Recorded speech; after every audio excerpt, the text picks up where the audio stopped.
In the very near future, there's already magnetic braking, but in the very near future, there's going to be a whole array of new technology that's going to revolve around hubless, frictionless, magnetic clutching. Okay? You see this gigantic $1,000 monster magnet here? It'll just crush you. If you get two of them between you anyway. If you take a Gauss meter, I don't know if you know what a Gauss meter is, it measures flux, magnetic flux. But what a Gauss meter can't tell you, okay, just like a scale, okay? A scale could say there's a human body on the scale, but it can't tell you whether it's a dead human body or a live human body, for example. It says there's a body there and it weighs 50 kilograms, or whatever it weighs. But it can't tell you whether it's alive and kicking or whether it's dead, right? Well, a Gauss meter can't tell you the difference between this and this. This is a point of centripetal convergence. There is literally like the drain, when you pull the drain on your bathtub, centripetal convergence here. This is increasing inertia and acceleration. This is increasing force and motion. But if you take a Gauss meter, and you take a reading here, here, here, here, and here, it will tell you it's incredibly high. This is an irrefutable fact. 100% irrefutable. By the way, you should have your physics professor watch this video, because they'll never be able to explain it to you. Do you think modern science really understands what the hell a field is? A field has no quantity. The gigantic 800-pound gorilla that craps on the head of modern physics and modern quantum is the fact that everything is fields, and fields are not particles. There is no chance of atomistic, materialistic philosophies and principles ever explaining cosmic mechanics and field theories. Why? Because fields are not particles. Okay? So ask your science or physics professor to watch this video and see if they can explain it, because they never will. They'll piss themselves, they'll drool on themselves like a lobotomized moron, because they have no explanation. There's no book on earth ever explaining this. Okay? High Gaussian flux right here, tapers off right here, increases, very high right here.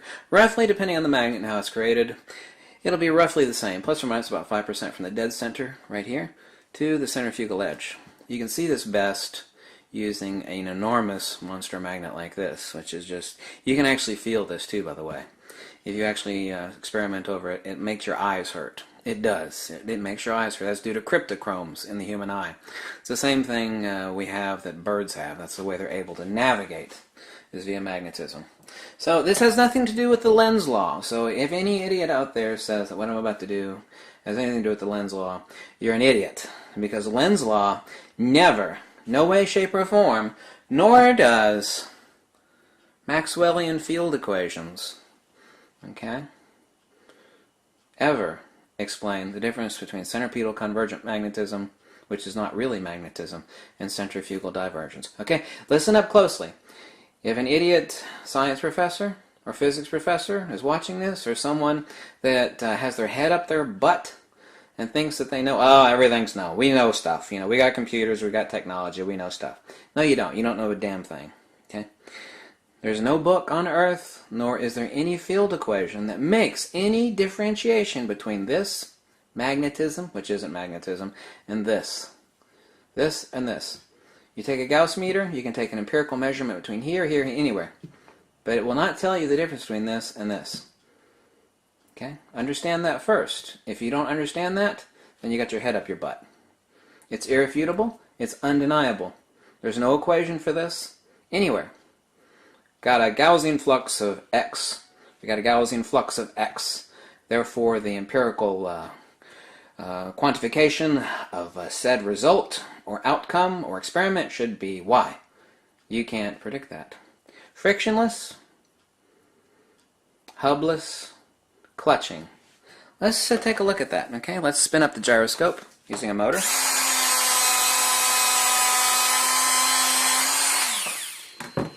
Got a high rate of spin there. Let's place it right over the dead center. Oh, nothing. Spin, spin, super happy. Oh, that's lens law. Lens law makes no differentiation between centripetal convergence and centrifugal divergence. Nowhere.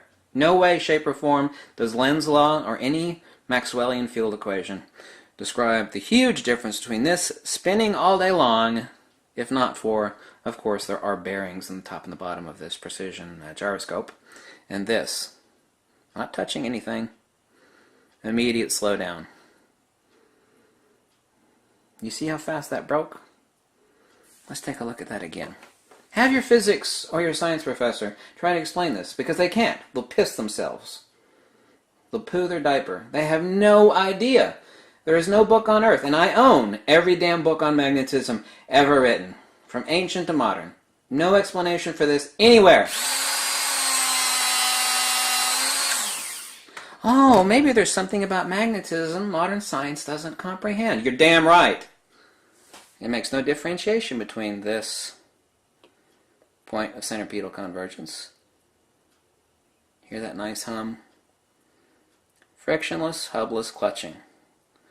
I'm going to shift clutch. All I have to do is shift the spatial variance between point A and point B, and we have frictionless, hubless clutching.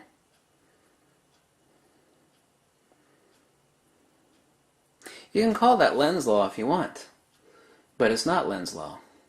And by the way, descriptions are not explanations. Repeat, descriptions are not explanations. I can describe something in great detail. I can have a blind man measure a horse. It's this tall, it's this wide, it's this, it's got a furry coat, it's this, and it doesn't tell you a damn thing about a horse. Not a damn thing. Descriptions are not explanations! There's no aspect of Lenz's law that will differentiate this point from this point, because they're the exact same Gaussian flux. Lenz's law, nor any Maxwellian field equation, can tell you, knows anything about, talks anything about this versus this. Why the Gauss meter says this is the same as this. A Gauss meter doesn't know anything. A Gauss meter is a blind device that measures flux over time. All Maxwellian field equations have a temporal variable. A temporal variable. They are time-dependent vectors.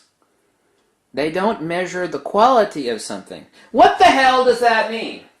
That means that a 50-watt light bulb, okay? You listening closely? A 50-watt light bulb is not the same thing as a 50-watt laser. A 50-watt light bulb is something good to read by. I don't know if any of you have ever tried, but I've been messing with lasers for a long time. But a 50-watt laser, unlike a 50-watt light bulb, will burn a hole from the front of your chest through the back of your damn spine like that. That is the difference. Quantification, qualification. Descriptions are not explanations, kiddies. Science, no branch therein, and especially quantum, has ever described or differentiated this from this. And I can tell you right now, this is only one of many different experimental criteria which are repeatable by anybody, that will tell you, including the prism I did in the prior video, because light is electrical. Longitudinal dielectric, transverse electrical magnetic, light is a coaxial circuit. Magnetism is the most fundamental principle in the universe. Nothing is inescapable from huge, strong, coherent fields. And this is one huge, coherent field. This is a gigantic monster magnet. You drop it on your foot, you'll break your foot. I mean, it's expensive, it's huge, it's enormous. Right now, the metal top of this table is metal. It's actually pulling its way right now through this box. I should have put it on a heavier box. You see how it's pulling its way through the box right now? If I leave it, I've actually got padding inside this box, but if I left it here overnight, it would pull its way right through this damn box. Okay? Difference. Here and here. Same thing. Well, maybe a 50-watt light bulb is exactly like a 50-watt laser. They're both light. They're both 50 watts. They are both radically different. Centripetal convergence, centrifugal divergence, they're both magnetism. There is no difference. There is no book in physics. There is no book in quantum mechanics. There is nothing from Tesla, Faraday, Steinmetz, Charles Proteus Steinmetz, James Clerk Maxwell, that will tell you, talks about, mentions, or describes the difference between this and this.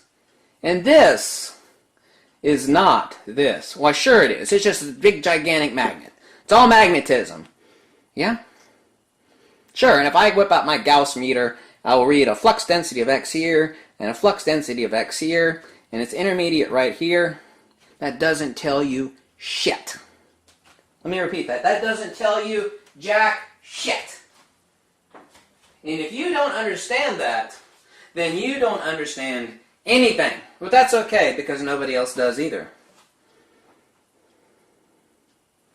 Think about that. Everything I've said is irrefutable. There is not any book that you're going to pull out of your fanny, your cute little waxed fanny,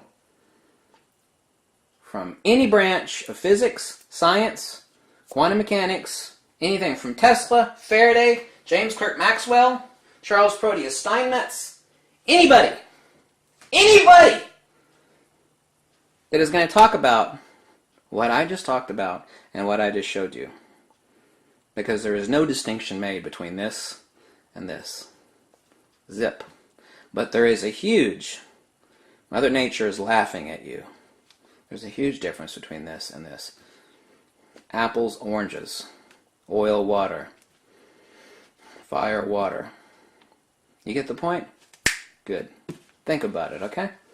Loxi Veritas. If you like this video, you can drop me a buck or two. You know, I'm all about wisdom and understanding. I am a pathetic little creature that does, however, have to pay bills. I'd always take a pizza as a donation. I love a pizza. Many more magnetism books to come. And, of course, my book on magnetism, as always, is free. I'm working hard on the 4th edition of Uncovering the Missing Secrets of Magnetism. That book is totally free for download from archive.org and many other places. And I will see you later, okay? Bye.